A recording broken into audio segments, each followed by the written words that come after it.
ప్రభు పేరిట అందరికీ ప్రైజ్లాడండి. బాగున్నారండి అందరూ? యేసుక్రీస్తు వారి శ్రేష్టమైన నామములో మీ అందరికీ శుభములు కలుగును గాక. ఈరోజు దేవుని వాక్యం కీర్తనలో 37వ అధ్యాయం 27 నుంచి.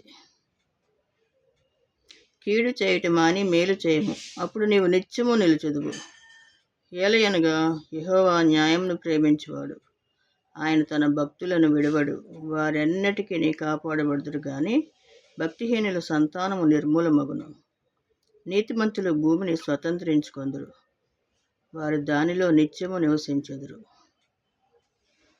నీతిమంతుల నోరు జ్ఞానాంశములను గూర్చి వచించును, వారి నాలుక న్యాయమును ప్రకటించును. కీడు చేయటం మాని మేలు చేయమంటున్నాడు. అప్పుడు నీవు నిత్యము నిలుచుదువు. నిత్యము నిలవాలంటే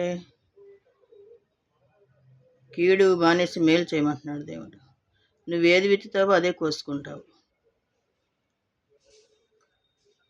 ఎదుటివారి పట్ల నువ్వు మేలుకరమైన జీవితం జీవించావనుకో, దేవుడు నీకు మేలు అనే ఇస్తాడు, మేలు అనే పంటను ఇస్తాడు.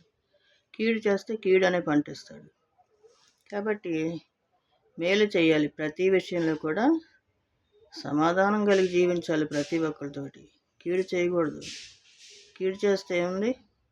నరకానికి పోవాలి.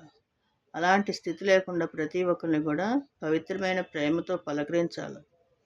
అంతేగాని ఇష్టానుసారంగా మాట్లాడకూడదు. దేవుడు ఏం చెప్తున్నాడు? కీడు చేయొద్దు.